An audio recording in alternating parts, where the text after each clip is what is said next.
ያ ነገር ብዙ ሰዎችን ያናዳቸዋል ራሱ ማለት ነው። ስማቸውንም አልጠራም አዝ ፕራይቬት ሌቭልም አዝ ሚዲያ ሌቭልም በሚዲያም ይሁን በግል ደረጃ ስማቸውንም አልጠራም፣ አላስታውሳቸውም፣ ትዝም አይሉኝም ከነ መፈጠራቸውን ትላላቸው እና ቦታ ለምን አይሰጠንም ነው። እኔ ደግሞ አላቃቸው ሰዎች እኔ እንዴት ነው ቦታ መሰጣቸው? አላቃቸውም። በቃ አለቀ። ካላወቅኳቸው አላወቅኳቸው።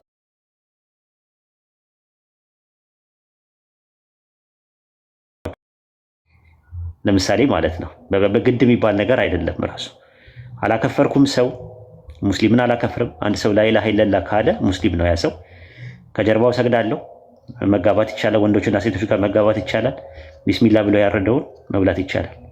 ተክፊሪ አይደለሁም እኔ ተክፊርን ተቃዋሚ ነኝ። እኔ ላኢላሃ ኢለላህ ካለ ሙስሊም ወንድሜ ነው፣ አለቀ። እህቶቼ ናቸው። ሌላ ነገር ውስጥ አልገባም። ሲያሻር ካየሁት ማለት ነው ፍጡራንን ሲጠራ ካየሁት በፊት ለፊት ነግሬው እምቢ ካለ ያ ሰው ትክክል እንዳልሆነ ነግሬው ከዛ በኋላ እንደ ሙስሊም ላላየው እችላለሁ። በተረፈ ብዙ የቤት ስራ አለብን። ያጀማ ብዙ እንትን አለ። የኢትዮጵያ ምድር ውስጥ ፕሮቴስታንት እዛ ጋር ይዋጋል፣ ኦርቶዶክስ እዛ ጋር ይዋጋል፣ ፖለቲከኛው ይዋጋል። ኦርቶዶክሶች በፖለቲካ ውስጥ ተጠቅጥቀው በእያንዳንዷ ነገር እስልምና እንዴት እንትን እንደምትል ነው እንትን የምትሉ ከሰሜን ጫፍ መጥተው ስልጤ ጋር ይመጣሉ። ምንድነው ችግራቸው? ትግራይን እንዴት አለፉ? ኦሮሞን እንዴት አለፉ ብላችሁ ስታያቸው ጉዳዩ የዘር አይደለም። ስልጤዎች ሙስሊም ስለሆኑ ነው፣ ሌላ ነገር አይደለም። በቃ ለማሸማቀቅ ነው የሚፈልገው። ሙስሊሙን በቃ አንገቱን እንዲደዳፋ ለማድረግ ነው። እኔ ስልጤ አይደለሁም፣ ግን ስልጤ ጋር ያለው ነገር ዝም ብላችሁ ስታዩት ሙስሊም ስለሆነ ብቻ ነው ያን ነገር እንትን እያሉ ያሉት። ስለዚህ የቤት ስራችን ብዙ ነው እኛ ማለት ነው። እንደዚህ አይነት ስራቸው የሆኑ ሰዎችን ወደዛ መተው ነው ራሱ ማለት። ብዙ የቤት ስራ አለን። ኩፋሮች በጣም ዘምተዋል። እኛም ደግሞ ጠንካራ መሆን አለብን። ላኢላሃ ኢለላህ የሚለውን ገመድ ላኢላሃ ኢለላህ የሚለውን ባንዲራ በኢትዮጵያ ምድር ላይ ለማውለብለብ ነው እኛም ጊዜያችንን ማቃጠል ያለብን ማለት ነውና እንደዚህ ወደታች የወረዱ ሰዎች ጋር አብሮ መውረድ ራሱ አንደኛ ደረጃችንም አይደለም ራሱ ማለት ትራች የሆኑ ሰዎች የሆነ ዝም ብሎ ቆሻሻ አስተሳሰብ ያላቸው ቆሻሻ ቦታ ላይ የሚገኙ ሰዎች ምናምን ነገር እንደዛ። ዝንብና ንብ ምንድነው ልዩነታቸው ብለው ብትሉ ንብ የራሱ ቦታ አለው፣ ስራ ይሰራል፣ የራሱን ስራ ይሰራል። ማር ነው እንትን የሚለው። ንብ ግን የሚገርማችሁ ዝንብ ቦታ ላይ አይደርስም። ዝንብ አካባቢ ላይ አይደርስም፣ ድርሽ አይልም።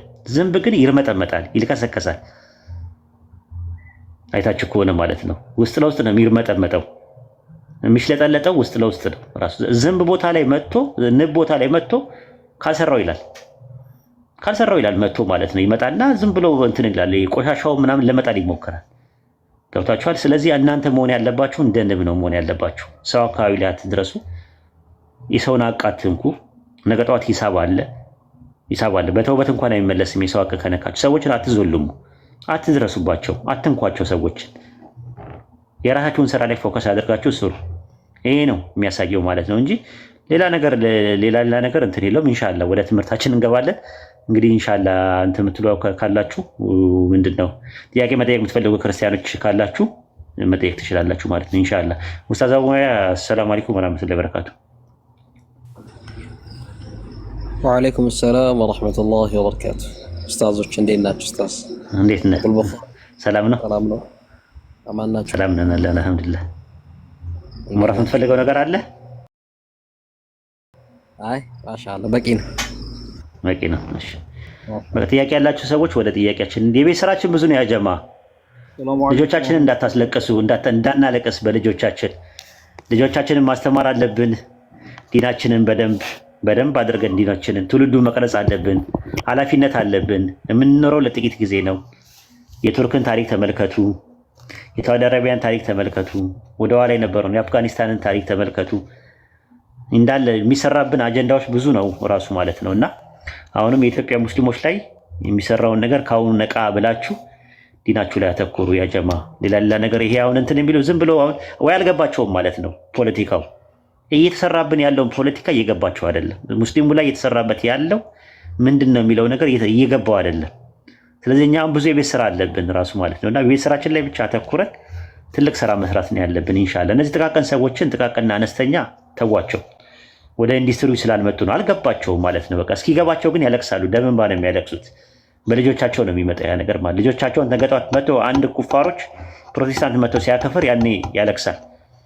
ወይድ የት አለ ይላል። ያኔ ወይድ የት አለ? ወይድ እኮ እንደዚህ ብሎ ነበር ይላል። ያኔ ነው የሚገባው ያኔ እና ምንም እንትን የሚላቸው ነገሮች የለም ራሱ ማለት ነው። እና አልገባቸውም ራሱ አህባሽም አልገባቸውም ራሳቸው ማለት ራሳቸው ነው መጨረሻ ላይ የሚያጠፏቸው። አህባሽ የሚባለውን ራሱ የሆነ ሳለ ያጠፉታል ራሱ ማለት ምንም የገባው ነገር የለም። ከዛ አንጻር ነው ኤኒዌይ ጥንቃቄ ማድረግ ነው። ኢንሻአላህ እኛ አቃፊ ነን እንጂ ነቃፊ አይደለንም። አካታች ነን እንጂ አግላይ አይደለንም። ኢንሻአላህ ሰዎችን ወደ ኢስላም እንጣራለን። መማር የሚፈልግ ሰው ካለ ማንኛውም ሰው መጥቶ መማር ይችላል። ክርስቲያኖችን እያስተማርን የለ እንደ በትህትና ሳንሰዳደብ ክርስቲያኖች ጋር መነጋገር ከቻለን ሙስሊሙ እንዴት ነው ማቀፍም እንትን ማለትም ማንችለው ማለት ነው። ይምጣ መነጋገር የሚችል ሰው ካለ መነጋገር ይቻላል ማለት ነው። ፍሪደም ኦፍ ቶት አለን፣ የአስተሳሰብ ነፃነት አለን። መጥቶ ሀሳቡን በነፃነት ማንሸራሸር ይቻላል ማለት ነው። እና ይህን ይመስላል። ኢንሻላህ ጥያቄ ያላችሁ ክርስቲያኖች ካላችሁ መግባት ትችላላችሁ። ኢንሻላህ ኡስታዝ ጀማል የለም? ኡስታዝ ጀማል እስቲ ኡስታዝ ጀማል ወአለይኩም ወራህመቱላህ ኡስታዝ። ወአለይኩም አሰላም ወራህመቱላሂ ወበረካቱ። ኡስታዝ ጀማል ክርስቲያኖች ነበር ያልከው፣ ሙስሊም ነኝ ግን እኔ አንድ ጥያቄ ብቻ ጠይቄ ልውረድ። አፎን በቃ ጠይቅና ውረድ፣ ችግር የለውም አብሽር። መርሐባሽ። ያው በመጀመሪያ በጣም ነው የምንወድህ፣ እኔም ጓደኛዬም በተደጋጋሚ ነው የምንከታተልህ። በጣም አድናቂዎች ነን። አላህ ይጨምርልህ፣ እንወዳለን። ጥያቄ ፕሮቴስታንቶች ጌታ ጋር እናወራለን ይላሉ እና ፓስተሮቻቸውም ተከታዮቻቸውም እንደዛ ይላሉ እና ይሄ ነገር እንዴት ነው? እስኪ ምንድን ነው ማስረጃቸው? ይህ ለመጠየቅ ያክል ነው። ያው እነሱ ነው የሚሉት እኮ ነው፣ እንደሱ ነው የሚሉት እነሱ ገብቷል። ፕሮቴስታንትም እንደዛ ይላል። ኦኒዘስም ከጌታ ጋር እናወራለን ይላል። ኦርቶዶክሶቹም አንዳንዶቹም በአታቢያን ከጌታ ጋር እያወራን ነው የምናወራው ይለዋል። እና እንትን ነው ያው ፉገራ ነው ወይ ደግሞ የሆነ ሸያጢኖች ናቸው እያናገሯቸው ያሏቸው። ከዛ ከሁለት አንዱ ነው እንደዛ የሚሆነው። እና በደንብ ይህንን ነገር ማጤን ሩቅ ሳትሄድ እንትን ማለት ትችላለህ ማለት ነው፣ በቀላሉ ማለት ነው። ለምንድን ነው እሱን ብቻ የሚያወራው? ለምንድን ነው እኔን ያላወራኝም የሚለው እኮ ጥያቄ ነው። ለምንድን ነው ግን አንተን ብቻ የሚያወራ? እኔ ለምንድን ነው የማያወራኝ ብለህ ስትለው አንተ ያልገባ ነገር አለ ምናምን፣ እኔ ተመርጫለሁ ይላል። እንግዲያውስ ከተመረጥ በቃ ቀጥል፣ እኔን እስኪመርጠኝ ድረስ እኔንም እንዳንተ እስኪያወራኝ ድረስ ቻው። ግልጽ ነው። እንደዛ ነው። ፉገራ ነው አብዛኛው ነገር። ሸያጢን ናቸው። ከሸያጢን ጋር ነው የሚገናኙት። ራሱ ኩፋሩል ጂን ማለት ነው። ከእነሱ ጋር ስለሆነ ነው እንትን ያሉት። እኛ ጋር መጥተው እንዲህ አይነት ነገሮችን አይቀልዱም። ቀልድ እንዲህ አይነት ቀልድ አይቀልዱም። እኛ ቤት እንደዚህ አይነት ቀልድ የለም። እዛ ነው የማያውቀውን የሚያጃጅሉት ሌላው ቦታ ላይ ነው እንጂ እንትን አይደለም ማለት ነው። ዘዳግም 13 ላይ አንድ ነቢይ ቢነሳ ተአምራትን ሲያደርግ ብታየው፣ ነገር ግን ሌሎች አማልክት እናምልክ ቢልህ እንዳሰማው ግደለው ነው የሚለው። ለምን? ተአምራት ማድረጉ እንትን ነው። አንተ ሽባ ሲተረትር ሙሴ ያስነሳ እንኳን አንድ ሰው ብታይ አታምንበትም። የሚፈተሸው መጀመሪያ ምንድን ነው? ትምህርቱ ነው። ማቴዎስ ወንጌል ምዕራፍ 24 ቁጥር 24 ላይ ሐሰተኞች ነቢያትና ሐሰተኞች ክርስቶሳውያን ይነሳሉ፣ የተመረጡት እንኳን እስኪያስቱ ታላላቅ ምልክቶችና ተአምራትን ያደርጋሉ አለ። ሁለተኛ ተሰሎንቄ ምዕራፍ 2 ቁጥር 10 ላይ የእነርሱ መምጣት በድንቅና በተአምራት የሰይጣን አሰራር ነው ይላል። ራዕየ ዮሐንስ ምዕራፍ 13 ቁጥር 13 ላይ ሐሳዊ መሲህ የሚባለው 666 እሳት ከሰማይ ወደ ምድር እስኪያው ድረስ ታላላቅ ምልክትን ያደርጋል። አሃ ሐሳዊ መሲህ የሚባለው አንቲክራይስቱም ተአምር ያደርጋል እንዴ? አዎ ካደረገ ምንድን ነው እንትኑ ማለት ነው። ስለዚህ ይሄ ያወራለሁ እንትን ላለሁ ከእግዚአብሔር ጋር አገናኛለሁ ምናምን ድራማ ነው፣ ቁማር ነው፣ ተውኔት ነው፣ ቲያትር ነው። እንዲህ አይነት ነገር እንትን አይደለም። የሚመዘነው በምንድን ነው? በትምህርት ነው፣ በእውቀት ነው የሚመዘነው ራሱ ማለት ነው። አንድ ሰው አሁን አንድ ክርስቲያን የሆነች ልጅ ክርስቲያን ነበረች፣ ለረጅም ጊዜ አማታል፣ ጸበል ትሄዳለች፣ ምን ትሄዳለች ምናምን። ከዛ የሆነ ሰዓት ላይ መታ ጠየቀችኝ፣ እባክህ አንድ ሙስሊም ጓደኛ ታማለች እና ምን ልርዳሽ? አውቃታለሁ ልጅቷን እና ምን ልርዳሽ ስላት የሩቃ ቤት ፈልጋ ነበር። ከዛ አንድ የሩቃ ቤት ስልክ ሰጠዋት። ከዛ ለራሷ እኮ ነው ሄዳ ተፈወሰች። በኋላ ላይ ልስለም አለች። አሰልሚም አልናትኛ። ለምንድን ነው የምትሰልሚው ስላት ስለተፈወስኩኝ አለች። አይ እንደዛ አይደለም የሚሆነው፣ መጀመሪያ ዲን ማወቅ አለብሽ፣ መማር አለብሽ። ከዛ ሰውየው አይ ሙስሊም ሆኗን እኮ ሙስሊም ትመስለኝ ነበር እኮ ሂጃብ እያደረገች ነው የምትሄደው። አብያይ በደንብ እየተሰተረች ምናምን ነው የምትሄደው እነሱ ጋር ማለት ነው የምትሄደው ያለው እና መጀመሪያ ላይ መማር አለብሽ አልኳት። ሻሃዳ መያዝ ፈልጋለሁ ስትል መጀመሪያ መማር አለብሽ፣ ማወቅ አለብሽ። ምንም የምታውቀው ነገር የለም ስለ ዲኑ ኢስላም። አየህ ሰው ተአምር አይቶ መዳን የለበትም። አንድ ሰው ለመዳን ማነው መስለም የለበትም። አንድ ሰው ለመስለም ከፈለገ መጀመሪያ ላኢላሃ ኢለላህ የሚለውን በደንብ ማወቅ፣ ነፊዩንም ኢስባቱንም በደንብ አድርጎ ማወቅ ያስፈልጋል። ዲፖዚት ኦፍ ሳሊቬሽን የመዳን አቀማመጥ የሚባለው በዚህ መልክና ልክ ነው እና ከዛ አንጻር ማየት ትችላለህ። አብዱዬ እንወዳለን። ሽክራን። እሺ ወሰላሙ አለይኩም። ኡስታዝ ጀማል ካለ አስወርዱት። ኡስታዝ ጀማል ነህ ከላይ የገባው? ሰላም አለይኩም። ወአለይኩም ሰላም ወራህመቱላህ። ኡስታዝ ሁላችሁም እንዴት ናችሁ? ኦኬ እንዴት ነህ? አልሐምዱሊላህ ረብል ዓለሚን አለ። ከላይ ጀማል የሚል ገብቶ ከስር አንተ ስትጽፍ ደግሞ ሁለት አይነት ጀማሎች አሉ ወይስ አንድም ሁለትም እየሆኑ ነው? እንደዛ አይደለም። ኔትወርክ በጣም ደካማ ነበር። ቅድም የጻፍኩትን አሁን ያደረሰው ኔትወርክ ደካማ ነው ሰሞኑ። ደወልኩልህ እኮ እኔማ ደወልኩልህ እንትን ብዬ ማለት። ክርስቲያኖች ካላችሁ አንዳንድ አሳዩና ግቡ። ክርስቲያኖች ካላችሁ አንዳንድ አሳዩና ለመግባት ሞክሩ። አንዳንድ አሳዩ ክርስቲያኖች። ኡስታዝ ጀማል አስገባቸው። ክርስቲያኖችን ጥያቄ ጠይቁ። ቤቱ ፍትሃዊ ነው። የሚያስፈራ ነገር የለም። አንባላም። ግቡና ጠይቁ። ዋንኬ ኡስታዝ ይጠይቁ። ሰላም አለይኩም ወራህመቱላሂ ወበረካቱ። ቤቴ ላይ አንድ ጊዜ ቀርታ ሰላም አለይኩም ለሰላምታ ብቻ አለሽ አይደል? ሰላም አለይኩም ቦታ አለ ያለው ቀጥል። ቤቴ ላይ ያወራሽ ነው። እሺ እቀመጣለሁ። እሺ ላላ ዝያራ ብቻ። እሺ ዋንኬ ሰላም አለይኩም ሁሉም ባለበት ስለሆነ ችግር የለም ብዬ ነው። አይቻት ስለማላቅ ሰላም አለይኩም። ቁርአን እየቀራች ነው እኛ ጋር ጎበዛለች።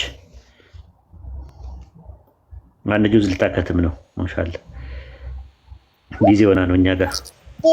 እሺ ዋንኬ ሰላም አለይኩም ኡስታዝ። ወአለይኩም አሰላም ወራህመቱላሂ ወበረካቱ። ደህና ናችሁ? እንዴት ነህ? አላህ ይጨምርልህ፣ አላህ ይጠብቅህ። አሚን አሚን። ጥያቄ እንትን ዩዘርኔም አሁን ማህበራዊ ሚዲያ ላይ ስንጠቀም ዩዘርኔም አሁን እንደኔ ማለት ነው ዋንኬ ብያለሁ። መጠቀም ትክክለኛ ስም መጠቀምና ይሄን መጠቀም ልዩነት አለው? ችግር አለበት? ኒክኔም አይደል እንዴ? አዎ ዩክኔም፣ ግን ያው ትክክለኛ ስሜ ሳይሆን አሁን ይሄ ዩክኔም ነው። ምንም ችግር የለበትም። መታወቂያ ነው እንዴ? ፓስፖርትና መታወቂያ ነው እንዴ? እዚህ ያለው ሶሻል ሚዲያ እኮ ነው። የፈለከው መጠቀም ትችላለህ። ኧረ ችግር የለውም እንዴ? ችግር የለውም ማለት ነው። እግዚአብሔርና ያዕቆብ ተጣልተው እግዚአብሔር ግራግሩን ነከሰው፣ ሲያሸንፈው አነከሰ ብሎ ነገረኝ አንዱ ጓደኛዬ። ይሄ ነገር መጽሐፍ ቅዱስ ላይ አለ? መጽሐፍ ቅዱስ ላይ አለ። ኦሪት ዘፍጥረት ምዕራፍ 32 ላይ አለ ከቁጥር 27 ጀምሮ ማለት ነው። ትንቢተ ሆሴዕ ምዕራፍ 12 ቁጥር 6 ላይም አለ ራሱ ማለት ነው። ግን ሐሳቡን እንዴት አድርገን እንረዳዋለን ነው። እኛ እስራኤል ማለት እስራኤል የሚለው ቃል ሶስት አይነት ትርጉም አለ ብለን እናምናለን። ማለት ሶስት አይነት ትርጉም አለ። ኢስራ ማለት አንደኛ መገዛት በሚል ይመጣል። ከዛ በኋላ ደግሞ ለምሳሌ ሳራ ስትል ልዕልት ወይም ንግስት ማለት ነው ራሱ ሳራ ስትል ማለት ነው። ስለዚህ ኢስራ ማለት መገዛት በሚል ይመጣል። እስራኤል ማለት የአምላክ ባሪያ ለአምላክ የተገዛ ማለት ነው በሚል ይፈታል። ኢብኑ አባስ በዛ መልኩ ነው ያስቀመጠው። ኢስራ ማለት ጉዞ ማለት ነው ራሱ ማለት ነው። የአምላክ ምሪት አድርጎ የሚጓዝም በሚል ይመጣል። ነገር ግን ኢስራ የሚለው ነገር ይሽራ የሚለው የዕብራይስጥ ቃል ተመሳሳይ መግዛት በሚል ይመጣል። ነገር ይሽራ ማለት መታገል በሚል ይመጣል። ስለዚህ የታገለው መልአኩን ነው። መልአኩን ሲታገል መልአኩን መታገል አምላክን እንደመታገል ነው ብሎ ነው የሚያስቀምጡት አይሁዶች። የአይሁዶች ኮመንተሪ በጣም አሪፍ ነው። በነገራችን ክርስቲያኖች ዝም ብለው ነው እንትን የሚሉት። ይህ እንደዛ አይነት ሲጠይቋቸው ነፍስ ውጪ ነፍስ ግቢ ምናምን ነው የሚለው። አይሁዶች ምንድነው አምላክን መታገል መልአኩን መታገል አምላክን እንደመታገል ሆኖ ስለሚቆጠር እንጂ ቃል በቃል ያዕቆብ አምላክን አልታገለም። የታገለው መልአኩን ነው። መላእክት ደግሞ እንደምትመለከታቸው በሰው አምሳያ ይመጡ ነበረ። ራሱ በሰው አምሳያ ይመጡና ሰዎችን ኮንታክት ያደርጉ ነበረ እና ከዛ አንጻር ነው የሚታየው እንጂ ሊትራሊ ያለ የታገለው ከመልአኩ ጋር ነው። ግን ከመልአኩ ጋር እንዴት ይታገላል የሚለው ነገር ራሱን የቻለ የቤት ስራ ነው እና አለ መጽሐፋቸው ላይ አለ ለማለት ፈልጌ ነው። ግልጽ ነው።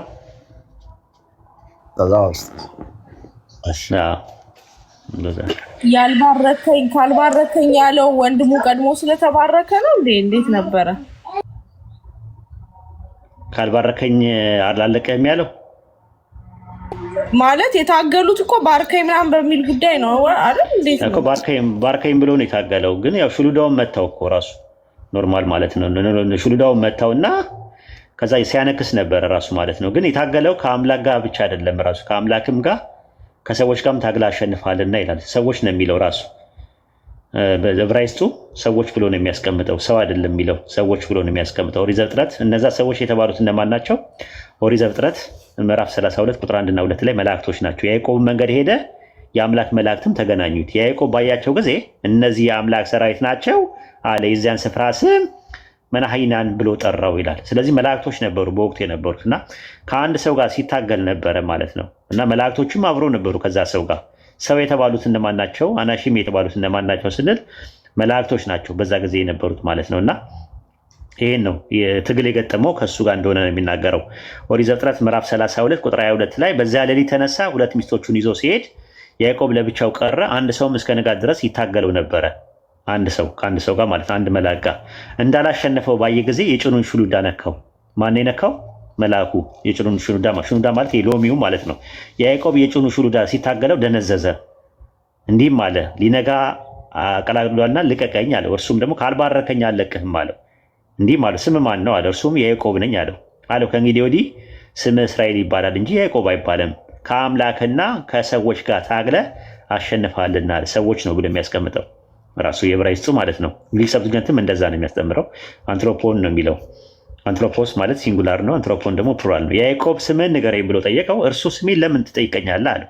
በዚያን ጊዜ ባረከው። ያዕቆብም አምላክን ፊት ለፊት አየሁት፣ ሰውነቴ እንደራቀረች አለ። ኤሎሂም የሚለው ቃል እዚህ ጋር ለመላእክት ይመጣል። መዝሙረ ዳዊት ምዕራፍ 138 ቁጥር 1 ላይ በመላእክት ፊት እዘምራለሁ ይላል። እንግሊዝኛው ጋድስን የሚለው የዕብራይስጡ ኤሎሂም ነው የሚባለው። ስለዚህ መላእክቶችም ኤሎሂም ይባላል እና አምላክን ፊት ለፊት አየሁት የሚለው መላኩን ነው። ሰውነቴም እንድናቀረች ሲል የዚያን ቦታ ስም ጵኒኤል አለው ይላል። ጵኒኤል ማለት የአምላክ ፊት ማለት ነው።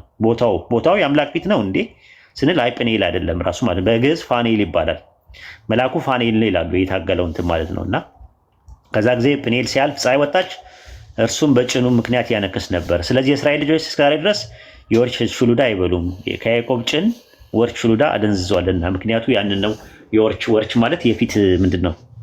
የወርች ማለት የፊት እግር ማለት ነው። የፊት እግር ሹሉዳ አይበሉም። የበግ የፊት ለፊቱ የፊት ያሉት እግሮች ወርች ይባላል ማለት ነው። እና ከዛ አንጻር ነው ብሎ ያስቀምጣሉ። ይህን ይመስላል። ይሄ እንግዲህ የእነሱ መጽሐፍ ነው። ይህን ማን የተረከልን? የዘፍጥረት ጸሐፊ ነው የተረከልን። ማን ነው? አናውቀውም። ሙሴ ነው ይላሉ ብዙ ሰዎች። ዘፍጥረትን ሙሴ ነው የጻፈው የሚል ማስረጃ ከኦሪት ዘፍጥረት ከራዕየ ዮሐንስ ድረስ አንድ ሰው ማምጣት አይችልም። አንድ ሰው ማምጣት አይችልም። 1000 ዓመት ሰጣቸዋለሁ። ኦሪት ዘፍጥረትን የጻፈው እና የተናገረው ሙሴ ነው የሚል ማስረጃ የለም። ይሄን ይመስላል። እዛ ባለፈው አሁን ያስተማርከን ላይ ዳዊት ላይ እንትን ላይ ሳራ ልጆችን ምናምን ባሂ ነው ባኒም የሚለው ምናምን ነበር። የኔ ባይብል ላይ ይሄ ምንም ልጆች አይልም ልጅ ነው የሚለው በአንደኛ በነጠላ የመጣው። አዎ ስለዚህ ምን እትም ነው ያልሽው? 81 አሃዱ አይባልም። አስተካኪ ምንድን ነው ጥፋትሽ? 80 አሃዱ ካልሽ በቃ አለቀ። 81 አሃዱ አይባልም። አሃዱ ማለት አንድ ማለት ነው። 81 ካልሽ በቃ በቂ ነው። ኦኬ 80 አሃዱ ካልሽ ደግሞ 81 ማለት ነው። እሺ ግልጽ ነው። ማን የላከው? አብዱ መርካቶ። እሺ የትኛው ነው? 2000 እትም ነው ወይስ 1980? አዎ አይ ቲንክ 2000 እትም ነው። አይ ቲንክ የ2000 እትም ላይ ያለው ኦሪት ዘፍጥረት አንተ ልጆች ምናምን ነው የሚለው። እኔ ያስኩት ላይ ጭራሽ ልጆች አይልም ልጅ ነው የሚለው።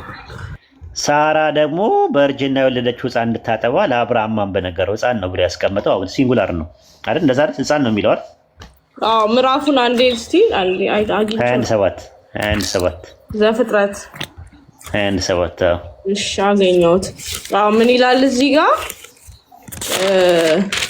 አዎ ደግሞም ሳራ በእርጅናዋ የወለደችውን ሕፃን እንድታጠባ ለአብርሃም ማን በነገረው።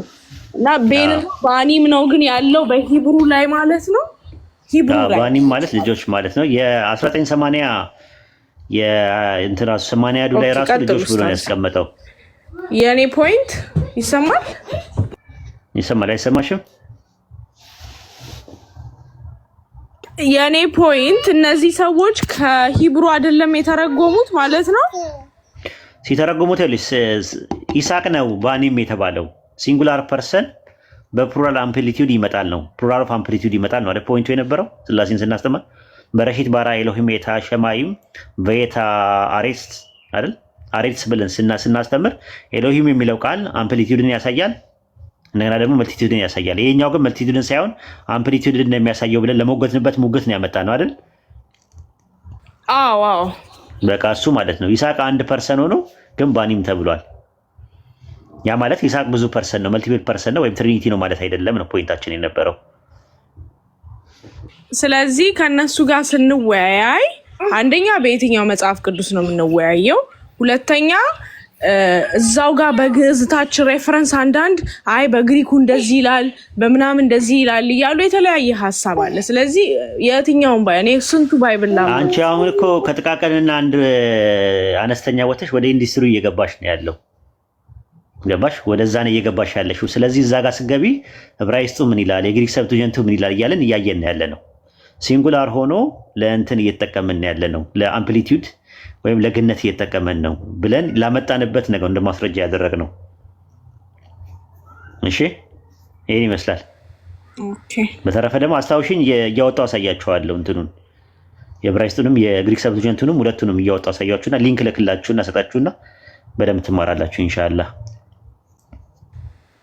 እንትን የሆነ ያነበብኩ ሚስኮቲንግ ጂሰስ ላይ ደግሞ ብዙ ያሉን ባይብሎች ከቨልጌት ከሚለው ባይብል ነው። people think that the vulgate is the original bible አይነት ነው። ላቲን ቡልጌት ላቲን ቡልጌት በ382 ላይ ጄሮ የሚባል ነው ያዘጋጀው። እኛ ደግሞ የምናወራው ከላቲን ቡልጌት በፊት ነው። እሱም ጥቃቅንና አነስተኛ ውስጥ ነው የሚመደበው። ውጪ ከዛ አይዞሽ በደንብ ነው ማሳያችሁ። እኔ ጥርስና ምላሱን እየነቀስና እያደማን ጥልልና ጥንፈፍ እያደረግን እያጠለልና እያጠነፈፍን ነው የምንመለከተው። አብሽሪ ሰከንድ ተርም ማለት ነው።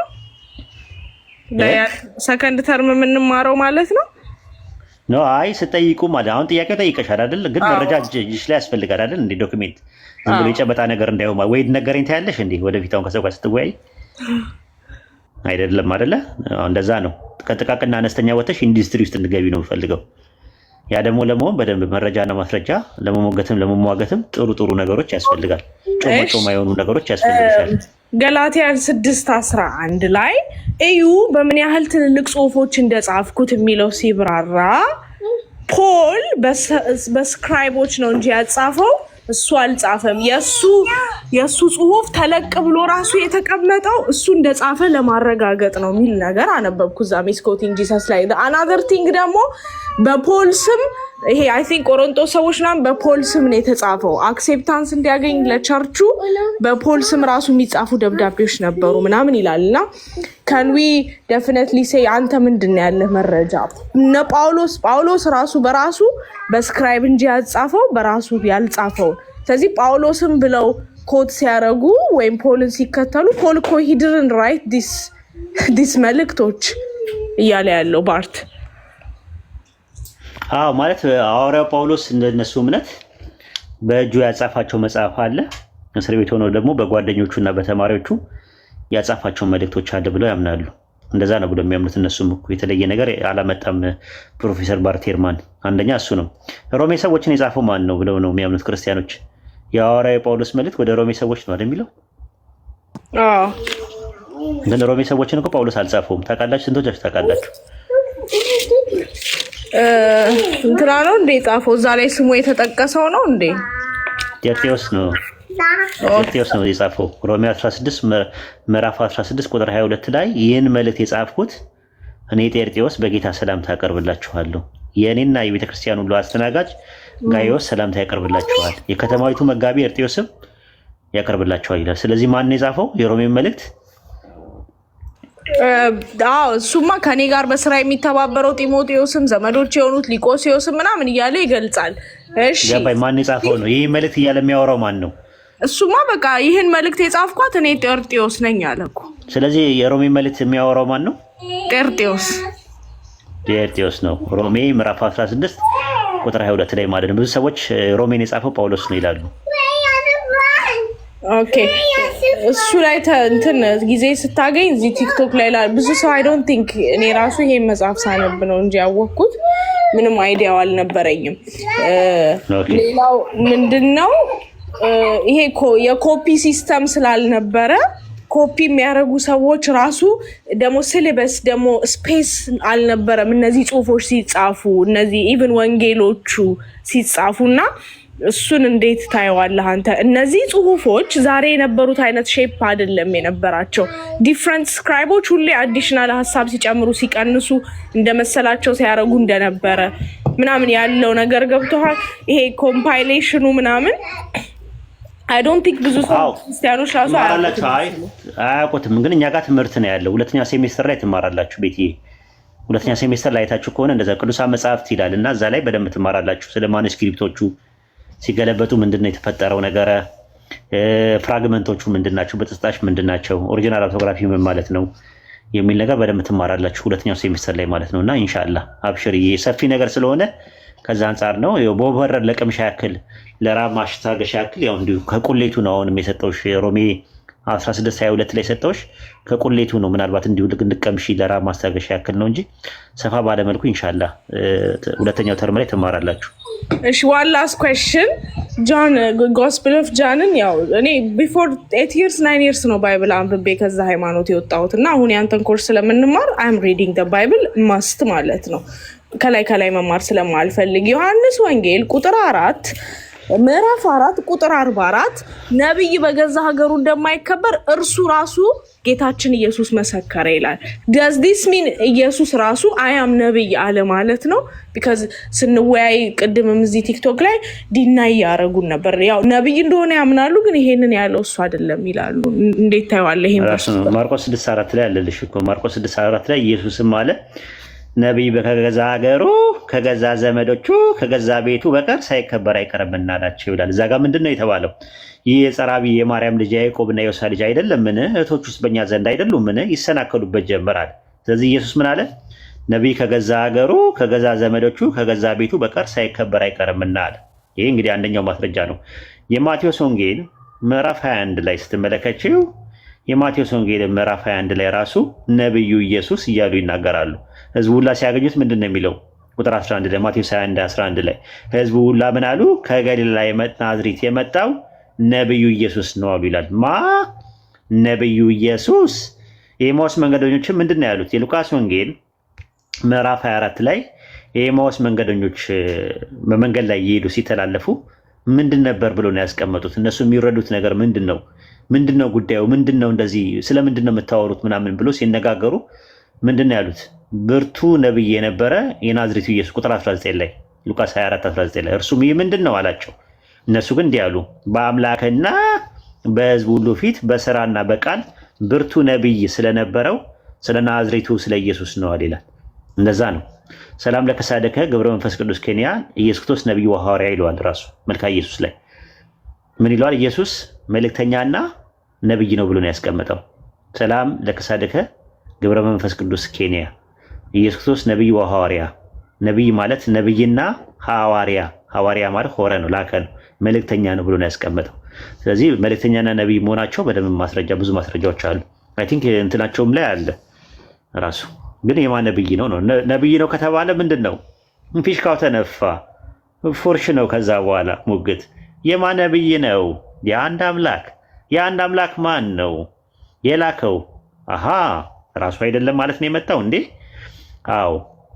ስለዚህ ከዛ በኋላ ምንድነው ዮሐንስ ወንጌል ምዕራፍ 12 ቁጥር 49 ላይ ምንድነው የሚለው? እኔ ከራሴ ምንም አልተናገርኩምና የላከኝ አብ እርሱ የምለውንና የምናገረውን ትእዛዝ ሰጠኛል። እየሰማ ነበር እንዴ የምትናገረው? አዎ። ዮሐንስ ወንጌል ምዕራፍ 12 ቁጥር 50 ላይ አብ እንደነገረኝ እንዲሁ እናገራለሁ አለ። ዮሐንስ ወንጌል ምዕራፍ 14 ቁጥር 24 ላይ የምትሰሙት ቃል የላከኝ እንጂ የኔ አይደለም አለ። ያንተ አይደለም? አዎ። ከየት አመጣኸው? ዮሐንስ ወንጌል ምዕራፍ 17 ምዕራፍ 17 ቁጥር 8 ላይ እኔ አለ የሰጠኝን ቃል ሰጥቻቸዋለሁና አለ። አሃ ዮሐንስ ወንጌል ምዕራፍ 14 ቁጥር 10 ላይ ምንድነው የሚለው? እኔ ከራሴ ምንም አልተናገርኩምና አለ።